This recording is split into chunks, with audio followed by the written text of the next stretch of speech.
Magandang hapon po sa inyo lahat. Ito po si Dr. Jeffo. Nandito po tayo sa clinic at patuloy po natin yung ating live consultation. Okay, nasa harap ko po ang isang pasyente na may reklamo ng yun. So, kano sa nagsugot? Kailan nag-umpisa yan? 3 weeks na to. 3 weeks. Tapos nindako na siya, maligo ng dagat. Nagdako na daw, lumaki at nagligo ng dagat dahil matigas ang ulo. May malinis na tubig sa bahay, may nawasa siguro, naghanap ng maruming tubig sa labas. Kaya ilan beses ko na sinabi sa ating previous video na masama talaga ang maligo sa dagat kasi ang daming mikrobyo sa tubig ng dagat. Kasi ang daming umiihi doon, ang daming dumudumi doon. At saka isa pa, bahala kayo mag-bash kayo sa akin. Nilikha ng Panginoon ang dagat para sa mga isda lamang, etc. At hindi tayo isda. Kaya para sa akin, wala tayong karapatan na makisawsaw sa isang lugar na hindi nilikha ng Panginoon para sa atin. Kaya ano nangyari? Di maraming nalunod, di ba? Kaninong kasalanan yan? Panginoon? Siguro. Kasi sinong naglikha ng dagat? Di ba ang Panginoon? Pero wag naman sisihin ang Panginoon. Kasi malinaw talaga ang dagat hindi para sa atin. Kasi wala tayong wala tayong fin, no? Yung fin yung sa isda. Okay, at saka yung tail. Wala naman tayong tail, wala naman tayong fin. Ang meron sa atin, kamay at dalawang paa. Para sa yung paa, para sa dagat hindi. Kasi walang paa mga isda. Kung may mga paa ng isda, wala na sana sila sa dagat, di ba? Nakisaw-saw na sila sa lupa, wala naman silang paa. Tayo po ay may dalawang paa. At yung dalawang paa para sa lupa. Kaya po, pag maghanap kayo ng ibang teritoryo na hindi talaga para sa mga tao, problema ang mabutan po ninyo. Ayan. Kaya sabi ko, matigas ng ulo. Pero sorry kung hindi ko pa siya sinabihan na bawal. Baka ngayon lang niya na alam nalaman na bawal pala ang dagat sa mga tao. Karon lang pa ka nakaibalo? Oo daw. Kaya mag-sorry na ako sa niya. Okay? Lalong hindi pwede. Bakit? May diabetes Nako! Sinabi ko na po earlier, bawat lugar ng tao, bawat parte ng tao, balat, tenga, ilong, bibig, dila, leeg, ari, daanan ng ihi, puwet, daanan ng dumi, meron security guard ng babantay doon. Nilikha ng Panginoon yan para sa atin. Nagbabantay yan tuwing pumapasok ang mikrobyo, kahit may sugat o wala, papatayin ka agad ng security guard na tinatawag natin ng white blood cells at saka yung mga antibodies. Sila ang pumapatay ng mikrobyo pag malakas ang ating immune system. Pero pag mahina ang ating immune system, nako, hindi kaya ng security guard. Kaya nagkakasakit po tayo ng balat, ng tonsil, ng tenga, ng daanan ng ihi, etc. Pag may diabetes at mataas yung sugar level ninyo, considered automatic mahina ang immune system. Automatic mahina ang mga security guard. Pati yung security guard sa balat natin, wala sa surface yung security guard natin, nasa ilalim ng balat, ilalim ng konti. Kasi tuwing may pumapasok ng mikrobyo, papatayin ka agad yan. Pero pag may diabetes at mataas ang sugar level, ilan ang sugar level mo? Parang 9 nato. Parang 9 daw. Mataas yan, di ba? 6.2 ang cut-off, 9. Natutulog yung security guard mo kasi mahina nga mahina ang immune system. Kaya pasukan yung balat ninyo, kahit walang sugat ha, kasi ganyan ang diabetes eh. Ha? Kahit walang sugat, kahit hindi kinamot, bigla lang magkaroon ng infection ng balat. Ha? Bakit? Kasi nga, every now and then, pwedeng pumasok yung mikrobyo. Lalo pag mahina na po ang immune system natin. Yun po ba ay nakamot ninyo or nasugatan? Yung maliit pa, Dok. Pero hindi ginaganon-ganon ko lang. Ayun. So, nag-umpisa sa kate. Oo. Siguro, sa kagat ng lamok siguro. Baka. Baka. May lamok naman po kayo, di ba? So, kinamot ninyo. Okay? At kinakamot ninyo bago kayo naligo sa dagat. Tama po ba? Ayun. So, meaning to say, meron namang potential point of entry ng balat niya. No? At pwede rin doon pumasok. Okay? So, pag may sugat kayo, kahit konting gasgas, kahit ganito, wag na wag kayo maligo sa dagat. Eh, kahit wala kayong sugat, hindi pwede nga eh. Kasi sabi ko, ang dagat ay para sa isda at hindi para sa tao.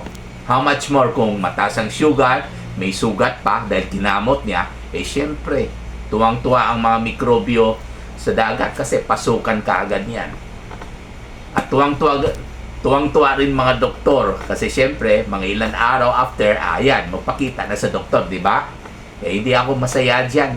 Kaya sinasabihan ko talaga mga pasyente natin para hindi na maulit, para hindi lalong yumaman ang mga doktor. Tama po ba? Ayun.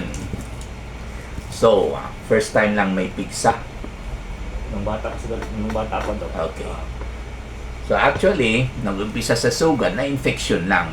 Mahirap sabihin pigsa kasi meron na nga point of entry. Meron ng sugat. Kumbaga, more of infected wound. Pero ang itsura, parang pigsa sa English, boil or carbuncle. Okay? At ilapit ko na lang itong sa kaning wow legs na hindi na wow. Hindi na wow. Aywan ko lang. Nakita po ba ninyo? Sige lang. I-adjust ko lang yung distansya. Hindi ko lang alam kung malinaw ba sa screen. Pero i-adjust ko lang. So, at any point in time, baka malinaw. Ayan, nakita na ninyo. Hindi na wow. Pero ito ang dapat wow, di ba? Mananatiling wow ito kahit naka-mask ito. So, kailangan non-stop ang cold compress. Ice water. Walang tigil yan. Ipatong ninyong ice water. Pwede idiin ng konti to apply a little pressure para ma-prevent yung pag-swell. Wag lang sumobra. Kasi pag sumobra yung pressure, lalong pag matigas pa po yung ice na hindi naman pwede, pag sobrang pisil, maipit po yung circulation.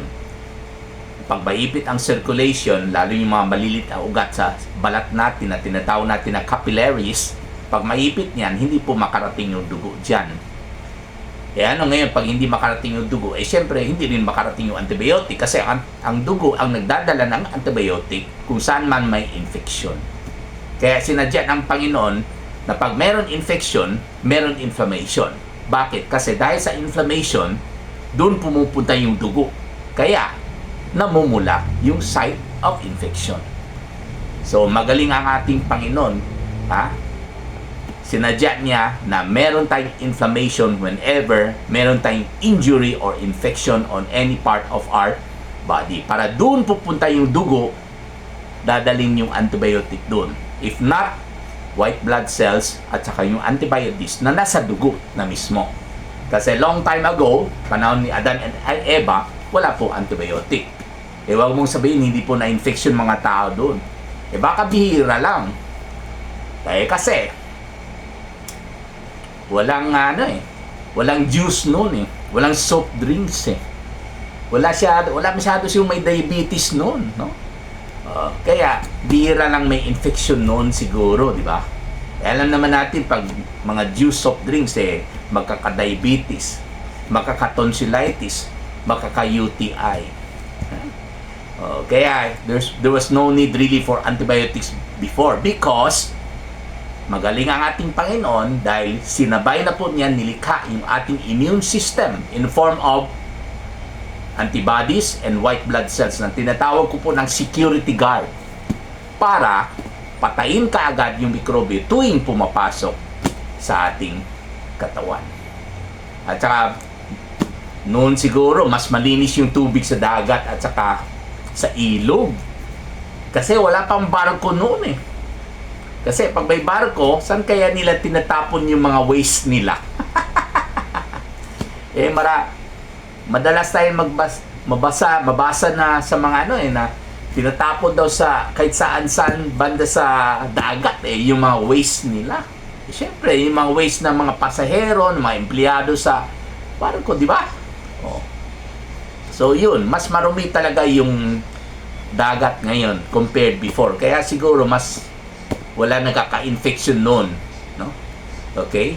Of course, baka sasabihin niyo, saan pala sila maligo noon? Wala naman tubo noon. Wala naman water supply except ilog at dagat. Syempre, payag siya yung Panginoon noon kasi wala pa naman nawasan noon Wala pa naman water pipes. Pero sa ngayon, dahil kasama sa ating utak, yung karunungan, paano mas magiging maganda yung delivery ng water supply, syempre, kailangan baguhin natin yung ating practice. In line with kung anong gusto ng Panginoon siguro ngayon. Okay? Na hindi na pwede sa dagat. Lalo pag umiihi kayo sa dagat at dumidmi po kayo sa dagat. So anyway, bukod sa cold compress, okay, kasi yung lamig, pwede niya i-control yung pag-multiply ng mikrobyo. Kasi pag malamig nga, hindi po masyado na nagbo-multiply ang mikrobyo. So in a way, it can prevent bacterial multiplication. So bukod dyan, kailangan matulog ng maaga para maging malakas yung immune system natin. At saka syempre, kailangan i-control po natin ang ating blood sugar. Kasi kahit gaano kalakas yung antibiotic natin, pero pag mataas pa rin yung blood sugar, talo pa rin tayo sa mikrobyo. Okay?